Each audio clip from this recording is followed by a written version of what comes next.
En primer lugar, a ver, este es mío. En primer lugar, dar las gracias a los asistentes por estar aquí en persona y a los que estáis online.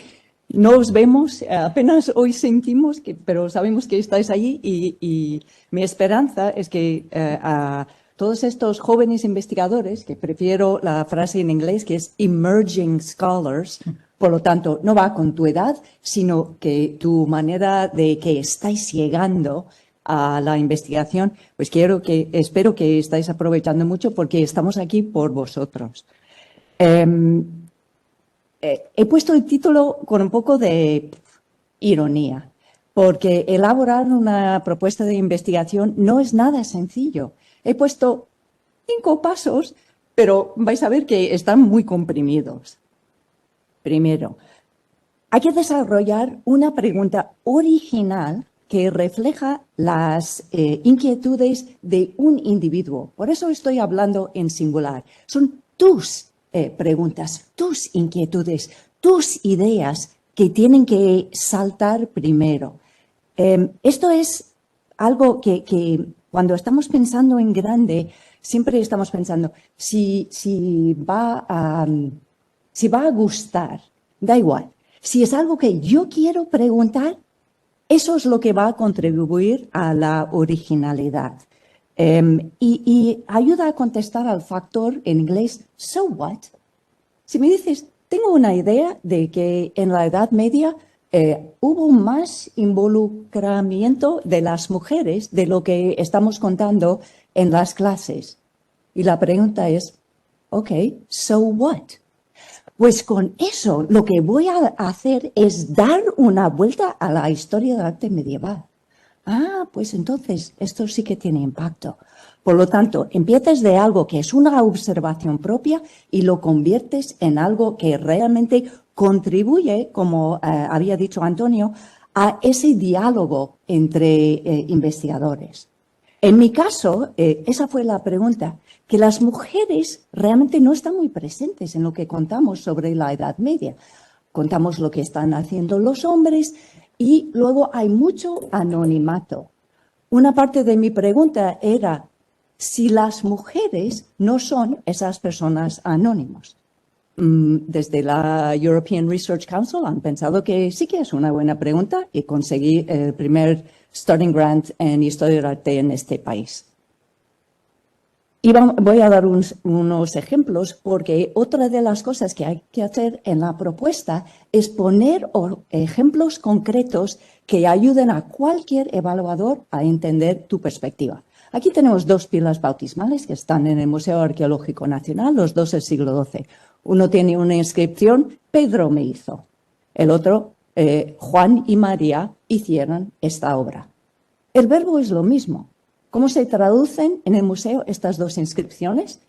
Pedro, el artista, me hizo, y en el otro, porque aparece una mujer, Juan y María son los mecenas de esta obra. Y además son un matrimonio.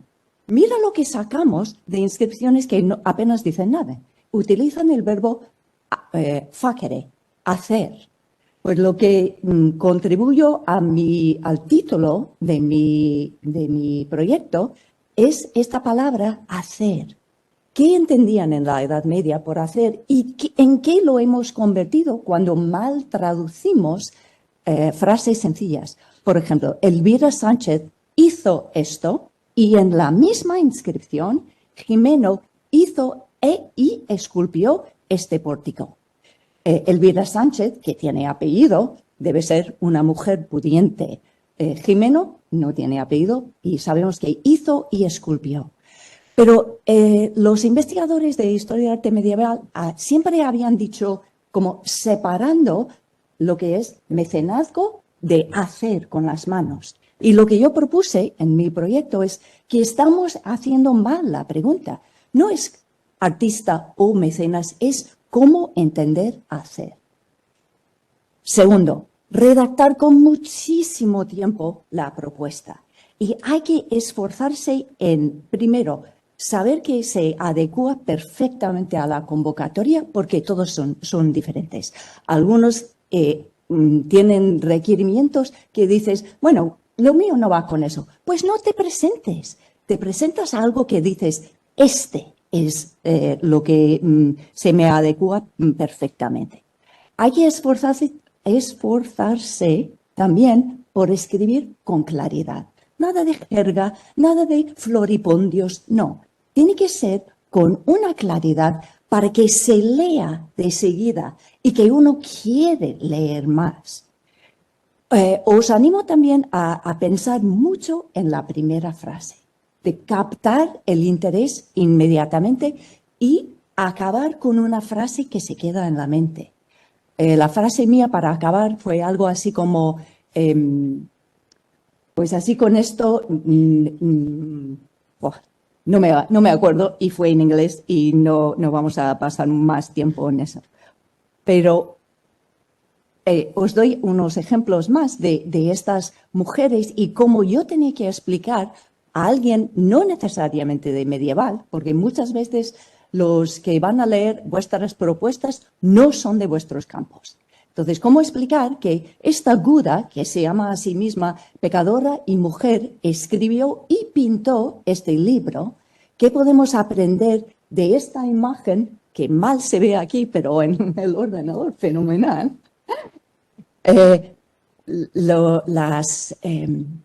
Las pistas que nos da, que podemos aplicar a las mujeres más amplio en la Edad Media, como por ejemplo esta pareja, que es hombre y mujer, los dos escribiendo, pintando libros.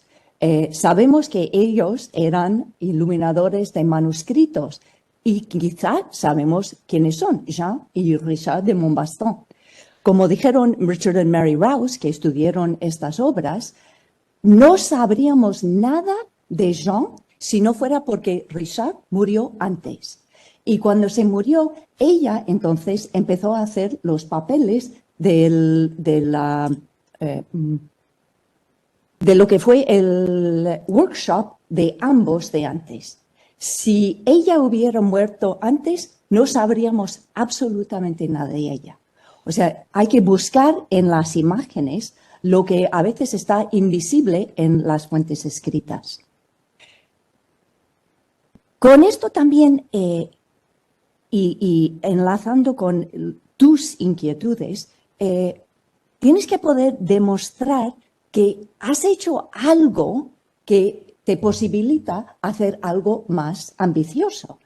En mi caso fue algo muy pequeño, realmente. En 2005 llevé 5 alumnos y doctorandos de la University of Arizona, que es donde fui profesora antes, junto con 5 alumnos casi todas alumnas de la Universidad de Santiago de Compostela, y estuvimos una semana en San Isidro de León catalogando todos los restos arqueológicos del monasterio. Y de eso salió un artículo en Archivo Español de Arte en el que reconstruí un tímpano.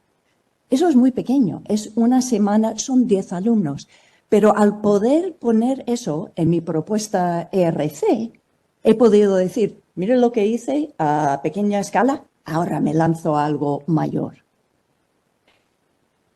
Controlando la bibliografía indica que tú sabes dónde está tu hueco. Es saber lo que han hecho los grandes, lo que más se ha aportado, pero también lo que te toca a ti.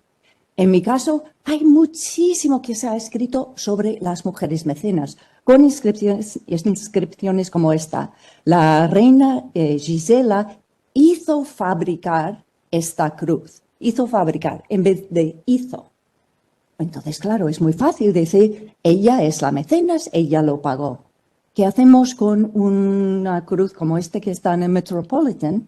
Que si damos la vuelta, tenemos como un puzzle de la inscripción, que empezando, no puedo señalar, no, pues, ¿sí? Sí, aparece.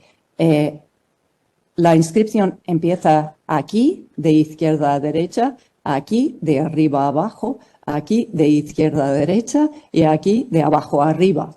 Y pone, en honor de San Salvador, Sancha González y me hizo. la pregunta que siempre se ha hecho es, ok, entonces, ¿ella es la mecenas o es la artista? Y como es una pregunta que nunca jamás vamos a poder contestar, se queda en un callejón sin salida. No nos avanza la investigación. Por lo tanto, mi pregunta es, si quitamos esa pregunta y pensamos en qué significaba hacer para ellos, pues claramente tenía un significado mucho más amplio. Y eso iba a ser lo que yo puedo contribuir en esta bibliografía. Hay que ser muy, muy realista con el calendario, tanto de la propuesta como de tu proyecto, como de los colaboradores y lo que realmente van a hacer. Y las metas que se propone llegar, porque es importante que el proyecto sea factible. La cuestión de que si esto realmente se puede llevar a cabo es muy importante. Por lo tanto, hay que tener equilibrio entre la ambición y lo factible. En mi caso, yo quería incluir no solo cristianas, yo leo latín, pero no leo árabe. Entonces, tenía que buscar a colaboradoras. Y, por cierto, Museo Arqueológico otra vez, y creo que ya no lo llaman así, pero estamos acostumbrados a llamar esta magnífica pieza de marfil el bote de Zamora, porque apareció en la Catedral de Zamora, cuando sabemos el nombre de la mujer que recibió esto en regalo, que es Su. Por lo tanto, esto, por favor, es el bote de Su. La inscripción, sin embargo, no nos da su nombre, nos da sus títulos, que es aún más importante. Pero yo no leo ese árabe, por lo tanto, colaboradoras especialistas en arte islámico y en arte judío, porque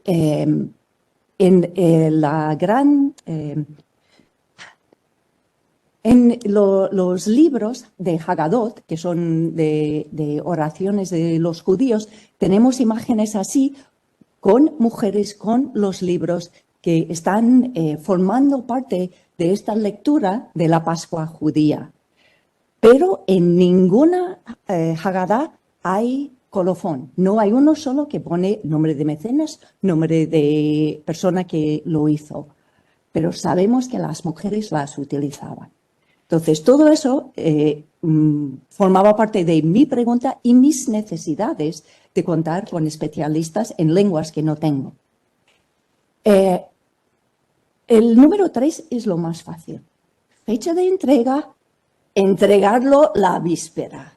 Nunca, jamás esperar al último día porque te vas a encontrar con que lo he hecho mal en alguna parte, me falta una firma en otro, se ha atascado el sistema, se me ha caído el wifi. Siempre va a pasar algo. Entonces, la víspera, luego sales a tomar algo y todo contento. 4. Pues lo fácil es que no se te lo concede la primera vez. No pasa nada. Como buen peer review, hay que aprender de las críticas. Primero, porque las críticas pueden ayudar o a mejorar porque dices, uy, cierto, tenía que haber dicho eso. O porque dices, ja, a mí me van a criticar en eso. De ninguna manera. Me fortalezco, me hago más fuerte y hago esa parte aún más convincente, me presento otra vez y me lo dan la siguiente vez. Y 5, parece obvio, pero no lo es. Hay que celebrar los éxitos. Hay que parar en los momentos buenos porque, como han dicho mis compañeros y estamos todos de acuerdo, esto realmente es un maratón. Y hay que parar en esos momentos y decir, me han dado un proyecto RC, me van a cambiar la vida. Va a ser una gestión horrorosa, no lo voy a pensar ahora, porque esto realmente es para celebrar. En mi caso, me ha permitido formar unas redes con investigadores e investigadoras de 7 países, de dirigir tesis, de colaborar con gente joven que he visto crecer, que ahora yo voy a estar en los proyectos de mis 2 Ramones y Cajales. Y eso, hay que decir, es que me da una alegría, Además, una paz de que por primera vez en 12 años yo no tengo que ser IP. Eso ya les toca a ellas. Gracias. Bueno, pues en esta presentación quiero tratar el tema de cómo preparar una propuesta de investigación. Antes de nada, quiero destacar que de lo que voy a hablar al final es una opinión personal, ¿no? Quiero mostrar cómo lo abordo y, digamos, los distintos temas o aspectos que considero cuando tengo que escribir una propuesta. Entonces, he decidido estructurar esta presentación en los siguientes puntos. ¿Qué hacer antes de empezar a escribir, ¿no? Algunas consideraciones. Luego, una propuesta genérica de cómo yo estructuro, ya digo, muy personal, de cómo estructuro el contenido de una propuesta. Luego, dar una parte más específica poniendo en contexto con un ejemplo específico. Y luego, al final, algunos consejos personales, ¿no? De cosas extra que ya se han hablado en cómo elaborar un currículum o cómo tenemos que enfocar nuestra vida más académica, ¿no? Y hacia dónde queremos ir en investigación. Entonces, antes de empezar, a mí me ha llamado la atención, ¿no? Cuando hablas con colegas o con distintos investigadores, que al final un poco tenemos una propuesta y empezamos a escribir directamente. Y hay algunas preguntas que creo que debemos hacernos, ¿no? Antes de empezar a escribir estas propuestas. En primer lugar, identificar quién financia el programa y cuál es el objetivo de esta entidad financiadora al que vamos a aplicar. ¿Qué quieren con este programa, no? También reflexionar no solo cómo este proyecto va a impactar en nuestra carrera, en nuestra investigación, sino también qué aportamos nosotros. Si este proyecto sale bien, cómo va a impactar en este programa. Entonces, tengo algunos ejemplos, ¿no? Al menos de distintos tipos de convocatorias. Quería destacar, en primer lugar, al menos para mí, fueron las primeras becas, ¿no? O propuestas que hice de movilidad, ¿no? Movilidad que podemos encontrar programa propio, EMBOS, del ministerio, etcétera. Entonces, aquí es importante no solo esta reflexión, ¿no? ¿Quién financia el programa? ¿Qué quieren? Que nos desarrollemos, que aprendamos, ¿no? Pero también quieren que esto impacte en un resultado y al final hay gente que prepara todas estas propuestas y también quieren decir, bueno, hemos puesto todo este dinero, pues, ¿qué hemos conseguido, ¿no? O ¿qué hemos mejorado? Entonces, tener esta visión, ¿no? No solo que yo me voy a ir fuera, pero también plasmar en la propuesta o intentarlo. Bueno, voy a aprender todo esto y ahora lo voy a traer de vuelta y esto va a generar pues estas colaboraciones o estos futuros proyectos que quiero pedir. Otras becas, ¿no? Marie Curie, que hemos hablado, como Adriana, ¿no? En la primera charla, Juanes de la Cierva, Ramón y Cajal. Pues bueno, no solo es la propuesta de investigación al menos como yo lo veo, ¿no? De decir qué quiero o qué voy a conseguir con esto, sino tener en mente hacia dónde quiero ir, ¿no? Y cómo todo esto que se me va a dar, ¿no? Toda esta financiación, todas estas posibilidades, cómo al final va a revertir no solo en mi investigación, sino también en Europa, en España o en mi propia institución y en mi laboratorio. Y por último, también las Starting Grants. Entonces, quiero poner un ejemplo, ¿no? De cuando vamos a un plan nacional o una Proof of Concept o una Starting Grant, pues entender también qué se busca con esto, ¿no? Si queremos desarrollar ciencia básica, si realmente lo que se está buscando es que haya cierta traslacionalidad hacia la industria, hacia la parte más tecnológica, pues tener todo esto en mente y hacernos estas preguntas antes de empezar a escribir, ¿no? Entonces, aquí tengo una propuesta de cómo estructurar el contenido. Ya digo, es muy personal. No digo que esto sea pues el estándar, lo que se tenga que seguir. Esto, ya digo, es como yo afronto este proceso de escritura. Entonces, digamos, yo en mis propuestas suelo seguir este esquema. Empiezo con una presentación breve y directa del problema a abordar. Es decir, tenemos este problema y esta es mi idea. Esto es lo que quiero aportar. A continuación, que comentaba Estefan, ¿no? Ese puñetazo en la cara, ¿no? Que damos al lector o al revisor. Esto es lo que quiero por esto, esto y esto. Luego hago un estado del análisis del estado del arte. Entonces aquí, sobre todo, es importante no solo presentar qué está hecho, ¿no? Sino identificar cuáles son los problemas y convertir estos problemas en oportunidades. Y estas oportunidades, al final, vienen que de manera natural, cuando estás leyendo, vale, está este problema, está esta oportunidad, vale, estos son mis objetivos. Quiero abordar estos problemas a través de estas oportunidades. Y luego yo siempre lo que intento hacer es, cada uno de estos objetivos, tenemos un objetivo general que ya hemos presentado antes, pero ahora decir cómo vamos a abordarlo, ¿no? Estos objetivos más parciales. Y siempre intento llevar digamos, una estructura muy paralela entre objetivos y la metodología. Normalmente un Work Package o plan de trabajo que aborde cada uno de estos objetivos más específicos. Después de presentar todo esto con cierto detalle, voy al impacto, ¿no? Vale, todo esto, ¿qué va a aportar? ¿No? Desde distintos ángulos y sobre todo cómo vamos a conseguirlo. Ahora voy a dar algunos ejemplos más específicos. Y después ya paso a detallar el plan de trabajo. Una vez que tenemos todo esto claro, los detalles. Recursos, ejecución de presupuesto, riesgos, temporalmente cómo voy a estructurar todo esto, qué equipo va a abordar cada una de estas tareas. Y por último, algunas consideraciones generales que es con lo que me gustaría concluir esta presentación, ¿no? Algunos aspectos que se han comentado en cómo abordar el currículum que creo que hay que ir metiendo poquito a poco a lo largo de toda esta propuesta. Ejemplo de propuesta. Bueno, pues por daros un ejemplo, ¿no? Para que se entienda mejor de lo que estoy hablando. Entonces he querido enfocarlo quizá en lo que haya sido mi proyecto, el más grande, ¿no? Importante que ha impactado más en mi vida.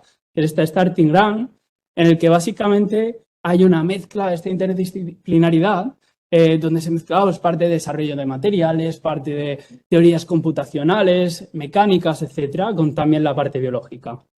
Entonces, ¿cómo lo hice? Pues presentación breve y directa del problema a abordar. Yo aquí dije, empecé directamente la propuesta, ya digo, este puñetazo en la cara, ¿no? Bueno, observamos la biología y vemos que históricamente siempre se ha abordado estos problemas más desde un enfoque bioquímico o puramente biológico. Pero bueno, ojo, que hay aspectos mecánicos que son muy importantes. Cuando me doy un golpe en la cabeza, ¿por qué tengo déficits cognitivos o funcionales?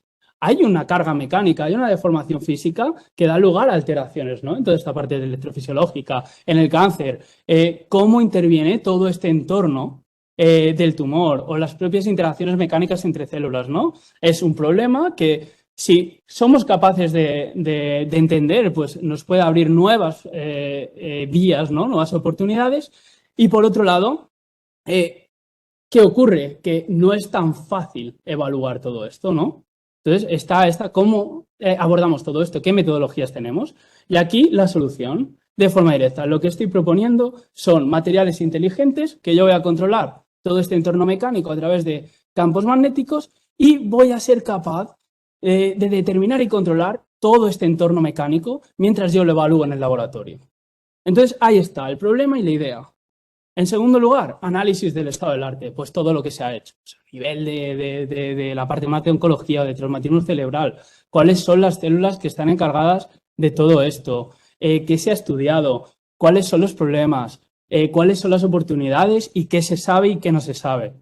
Y entonces escalar todo eso, ¿no? Pues bueno, desde este enfoque más celular, luego a cuáles son las repercusiones de todo esto, ¿no? Y abordarlo de esta manera amplia. Y por último, identificar la oportunidad. En este caso, vale, se pueden hacer estudios a nivel más genérico, pero si queremos analizar a nivel celular y todo este control del entorno mecánico, pues hay limitaciones. Existe esta posibilidad, esta otra y esta otra. Esta me ofrece esto, esto otro. Y yo lo que voy a intentar es abordar y cubrir esta laguna en el conocimiento a través de esta metodología. Entonces, plantear de esta manera. Esto, si lo veis, de manera natural, me da la motivación de mi objetivo. ¿Qué quiero hacer? Pues quiero desarrollar esta tecnología, ¿no? Quiero desarrollar esta tecnología y aportar esta nueva herramienta, ¿no? a toda esta comunidad en mecanobiología. Ahora, aquí, obviamente, para conseguirlo necesitamos objetivos parciales, ¿no? ¿Cómo vamos a abordar todo esto? Y esto lo ligo directamente a la metodología o plan de trabajo. Entonces, a mí siempre me gusta tener esta especie de esquema, lo he recuperado de mi propuesta, donde se ven 4 bloques con los 4 Work Packages que van a abordar cada uno de estos objetivos parciales. En mi caso, ser capaz de tener esta visión. Yo dije, bueno, quiero me gusta a mí al menos tener paralelismos, ¿no? A lo largo de estas propuestas. Dije, obviamente voy a tener identificado una parte de materiales y otra parte de la parte celular. Y dentro de cada bloque lo voy a abordar desde un enfoque más teórico, más metodológico y luego otro enfoque más computacional y más experimental.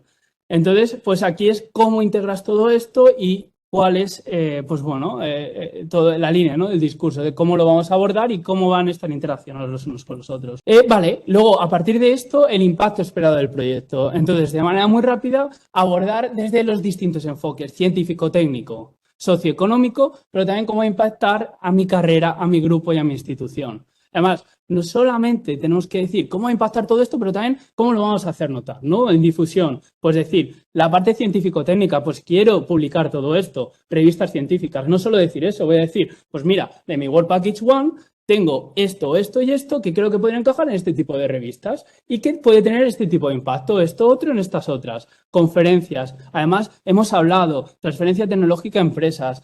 ¿Cómo vamos a llevar todo esto? Divulgación a público no especializado. Es importante que la sociedad sienta que toda esta financiación se revierte, ¿no? Y por otro lado, al final, pues volver a toda esta definición de los Work Packages dando todos los detalles y aquí pues resultados preliminares, riesgos, equipo que va a abordar tareas, etcétera.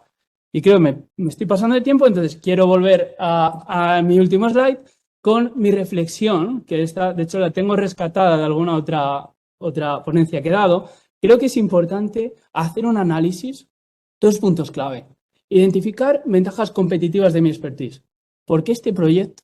¿Por qué soy idóneo para este proyecto? Hacer esta reflexión personal y ligarlo en todos los recovecos de esta propuesta, ¿no? De manera que al final, cuando se lee la propuesta y se lee mi currículum, dice, ostras, es que esta persona es el ideal, ¿no?, para llevar este proyecto. Y además creo que es importante, cuando haces esta reflexión, no solo es esta propuesta, sino hacia dónde quieres ir, cuál es tu visión. Y hay veces en mi caso que dije, pues mira, pues esta parte celular, hablando mal, ahora mismo no tengo ni idea, ¿no? Entonces, ser capaz de tener esa humildad también y ser capaz de buscar a estas personas, estos colaboradores que me puedan aportar. Y también, una vez que identifico estos problemas, genero condiciones favorables. Sé en mi futuro, en los distintos pasos, en qué me tengo que fijar. Entonces, simplemente resumir, mantener nuestro expertise, pero ser capaz, sobre todo con humildad, es decir, si no entiendo, no soy capaz de abordar todas estas temáticas, todas estas expertise, ser capaz de identificar los colaboradores, decir, oye, no sé de esto, me vendría muy bien que colaboraras conmigo. Y sobre todo, y finalizo con esto, formación amplia, continua, temas transversales y buscar también oportunidades en frontera de conocimiento. Pues es muy difícil encontrar algo específico en un área determinada y al final la oportunidad de coger metodologías de esta área y traspasarlas a esta otra creo que es algo que realmente es digamos un pozo de oportunidades y de futuribles proyectos, ¿no? Entonces, con esto concluyo. Me puedo centrar en otra parte que creo que muchas veces no queda tan patente, que es cómo los ecosistemas ayudan a crear una investigación excelente. Y cuando digo una investigación, porque aquí realmente los protagonistas son las ideas, pero es verdad que necesitan un impulso de personas que estén realmente comprometidas con la investigación, con la excelencia y sobre todo con la parte más humana relacionada con coordinar y liderar proyectos. Así que voy a empezar, pues, primero agradeciendo, porque realmente la presentación de Dani es aplicable a todas las áreas, o sea, creo que has explicado muy bien, así que me voy a centrar en una parte que creo que me apasiona bastante, que es la de motivar y pontificar sobre unas cosas que creo que son, a lo mejor, interesantes. Primero, la RC, hay muchos caminos para conseguirla, pero hay estrategias comunes que pueden, en este caso, aumentar la probabilidad de que se gane una RC. Y claro, esto realmente depende muchas veces de todo el apoyo que se recibe, en qué medida una persona cree en sí mismo, pero realmente tiene esa red que le va a ayudar a seguir adelante dentro de un camino que no es tan ideal como uno podría pensar. Siempre hemos escuchado recientemente muchas historias de que al fin y al cabo el éxito llama al éxito y que todos nosotros realmente nos rodea una historia de nuevos hitos, de romper barreras, pero realmente hay muchos failures, hay muchos momentos en los cuales uno necesita recapacitar sobre lo que ha hecho porque lo que te han dado es lo que no esperabas, que es un rechazo, porque uno cuando lo pide está muy seguro, pero lo que no está seguro es el resultado, sí la capacidad de volver a intentarlo. Y para eso necesitas gente que te dé ese oxígeno y una red de apoyo. Y ahí es donde entra, y no es casualidad que estemos dos sentados aquí de cada tercero, el servicio de investigación, donde tenemos aquí a Cristina que antes habló, pero es parte de ese ecosistema, ¿no? Es la capacidad de a motivar y dar ese apoyo, y también los compañeros, que ahí es donde ya diría yo que son a nivel individual, cada uno tiene que construirlo a través en el momento mismo que acaba su tesis o incluso antes cuando empieza a hacerlo. ¿Por qué es esto? Porque lo más relevante son... mejor, ¿no? Ahora. Pero hay que entender muy bien qué es lo que pide una RC. Y claro, aquí es donde siempre encuentro un misfit entre lo que se pide en España con lo que se pide en Europa. En España muchas veces lo que se premia, y aquí puedo estar a lo mejor un poco sesgado, es la consolidación, ¿no? A medida que, bueno, te dan catedrático cuando has consolidado ciertos hitos. En Europa lo bueno es que se premia la potencialidad. O sea, de modo que ellos lo que intentan mirar en qué medida tienes unas ideas innovadoras que potencialmente pueden crear una nueva línea de investigación, y eso se demuestra también con los perfiles personales. ¿Cuánto se ha arriesgado? Si estás acostumbrado a arriesgar desde el principio. O sea, esto de high risk, high gain, lo que no nos dicen es que también se aproxima con todos los retos y todos aquellos riesgos que se ha tomado también, por ejemplo, en la época predoctoral. Yo tomé un riesgo muy fuerte, que era hacer encuestas a jueces, y la gente se habrá pensado que era algo complicadísimo, pero yo llevaba haciéndolo desde mi tesis, de modo que cuando tuve que presentarme la RC, yo no tenía que demostrar nada. Ya tenía esa red, incluso había conseguido llegar mucho más alto en esa colaboración, llegando a la red europea. Por eso mismo, no es momento de ser conservadores, es momento de romper barreras y ver qué investigador o investigadora quieres ser en un futuro, desde el punto de vista profesional, pero también desde el punto de vista humano. Y ahí es donde es muy importante saber con quién te has rodeado, los mentores y mentoras son muy importantes. Y al fin y al cabo, pues bebemos de esas fuentes, que es todo ese conocimiento transmitido a la hora de crear nuevas ideas y cómo esas ideas al final han tenido lugar a través del diálogo y la colaboración. Y ahí es donde voy a hablar ya del ecosistema y qué ideal y qué puede ser también un candidato excelente para una RC. Creo que voy bien de tiempo, voy rápido. Sobre todo porque el RC tiene que optimizar el tiempo y los recursos humanos. Hemos hablado mucho de que hay que hacerlo todo rápido. Y la mejor manera de hacerlo todo rápido es organizándose muy bien. Yo soy una persona muy desorganizada, pero con mucha capacidad de sacar provecho al poco tiempo que tengo, ¿no? Y claro, lo que hice fue crear una red a través de todos estos años de intercambio, a través de conferencias, donde estuve de postdoc, también de PhD, etcétera, etcétera. Lo más importante es discutir mucho para que se oxigenen las ideas. El conocimiento tiene que circular, de tal modo que al final nos abramos a otros campos que a lo mejor nunca nos hemos planteado, ¿no? Yo muchas veces he puesto problemas y me decían, oye, pues qué solución. A mí realmente lo que me gusta es teorizar, pero los métodos me encantan en la medida que me ayuden a teorizar. Pues claro, yo a veces la pregunta que tenía empírica se la hacía a colegas y luego la insertaba, ¿no? Pues ese tipo de ideas, ¿no? Y esto viene muy bien porque esas van a ser las dos, porque de esa red vas a seleccionar 2 o 3 personas, y este es mi consejo, que van a estar contigo, ¿no? Como Sancho Panza, porque claro, nosotros somos esos Quijotes que realmente vamos por ese ideal, ¿no? Que queremos conseguir. Pero necesitas esos Sancho Panzas que te ayuden a la hora de discutir mucho. Muchas veces son los supervisores, ¿no? Y claro, eso es un poco contraproducente porque al final te haces deudor o no sabes hasta qué modo estás encorsetado en esos paradigmas que ya vienen por parte de la supervisión. Por eso mismo, circular mucho, hacer visitings, dar la lata con vuestras ideas, ¿no? Y venderos bien. Sabemos que nunca se habla de las human skills, pero es muy importante. Y se pueden trabajar. Yo, aunque no lo creáis, soy una persona muy tímida. La gente no se lo cree, pero realmente lo soy. Realmente lo soy. Lo más dentro de mi ser. Pero una vez ves que es la mejor manera de ayudar, no solo a ti mismo, sino también a los demás, es cuando ya empiezas a ver que todo tiene sentido, ¿no? Y podemos entrar en otra serie de discusiones sobre esto, pero creo que esto es lo más importante. Selecciona a esas personas que van a leer y les va a dar la lata, sabes que puedes confiar en ellos, que les vas a escribir con una pregunta concreta y te van a ayudar. Eso en mi propuesta fue crucial. 2 personas, lo mío es confianza entre jueces, una era especialista en trust y otra en judicial politics, en temas de Unión Europea. Discutí mucho con ellos, tanto que ahora les debo una mariscada. O sea, claro, hay una contrapartida siempre, ¿no? La amistad está muy bien, le miraré sus propuestas, pero está bien celebrar, ¿no? Que es algo que comentó también Teresa. Y vamos a celebrar juntos. Y claro, eso es una red de confianza que hay que crear. Y luego también compararse con otras propuestas. No tengáis miedo a confrontar. Al final competís contra vosotros mismos, pero hay que confrontar también. Hay que admitir que hay gente que ha pasado por esto y la ha hecho de manera muy bien. Por eso una cosa que también me gusta mucho es lo de los Reading Days del CECIT. Es una cosa que recomiendo, si no la conocéis ya. Este año he recibido como varios emails diciendo, me ha gustado mucho tu propuesta. Yo no sabía que ni siquiera que estaba mi nombre por ahí, pero es una manera también de entender pues, que hemos contribuido y lo curioso es que le he dicho a esa persona, oye, pues dime cómo vas a ir, lo vas a pedir, ya me lo leo. Lo mismo, uno se compromete y no sabes de dónde va a sacar el tiempo. Pero la cuestión interesante es que hay un ecosistema que realmente puede ayudar a tener más éxito. Y vamos a las partes más concretas que me quedan 2 minutos, de la propuesta. La propuesta es básicamente sharp and clear. Esa es una propuesta ganadora. Y es una propuesta ganadora cuando llegué a Carlos III, había hecho mi propia propuesta, llegué lejos, pero hasta que no llegué ahí y alguien hizo ese tipo de reflexión, donde lo vi claro. Y tenía que haber además una correspondencia tiene que haber congruencia. Les gusta mucho la congruencia. Si tú tienes un gap, tienes una research question y tienes un objetivo y un método.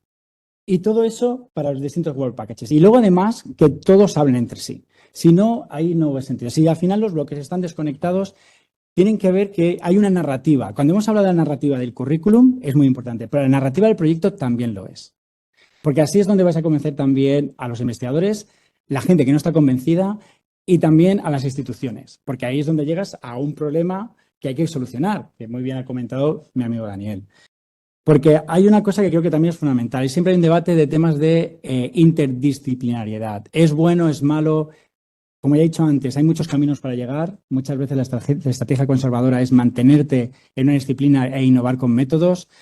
Pero realmente el reto es que te dé una IRC siendo realmente interdisciplinar. Es algo que he visto también en tu proyecto, también en el proyecto de Estefano. Y porque al final, si es unidisciplinar, pero tienes diversos métodos, vas a convencer a un lead reviewer que realmente esté en tu mismo enfoque, ¿no? Pero si hablas esas disciplinas, y esto es una cosa que me pasó en mi entrevista, hablas con otras audiencias, ¿no? Y realmente puedes crear ese diálogo. Mi propuesta era, yo soy politólogo, jurista, pero realmente es una propuesta muy sociológica y de repente, pues, estaba discutiendo con gente de derecho, de economía, de ciencias políticas en mi última entrevista. De modo que sabes que esa gente, a lo mejor luego en el panel, si alguien no está muy convencido, yo creo que al final conseguí convencer a mucha gente, pueden dar argumentos a favor de que esta propuesta tiene valía. A lo mejor no en ese momento, pero incluso a futuro, ¿no? Y el tema del feedback. Y una cosa, que quiero acabar con esto porque ya ha sonado el reloj, importante, otra vez, circular ideas, hablar. No seáis tímidos. ¿Por qué? Y aquí es donde va la historia personal. Y esto es una cosa que no le comenté a Cristina porque no me acordaba, pero me acuerdo de una conferencia en Lovaina donde yo me senté a la de una persona y le di mucho la chapa con mi propuesta. Se la conté, Y claro, yo no me acordaba, pero de repente, cuando me dio en la RC, me dijo, pues he tenido la oportunidad de hablar con uno de ellos y me dijo, yo era la persona que igual le habías dado la chapa ese día y estaba en el panel y me gustó mucho la propuesta. Así que esa persona ya creo que estaba convencida, pero había convencido hace mucho tiempo porque ya vio, yo creo que estaba contenta de haberme visto ahí y haber llegado hasta ese punto. No era la persona que tenía la decisión final, pero sí que había como ya validado de antemano la propuesta. Así que nada, no seáis tímidos, circular, compartir ideas y al final, quién sabe, seréis exitosos y exitosas. Gracias. Gracias, Juan.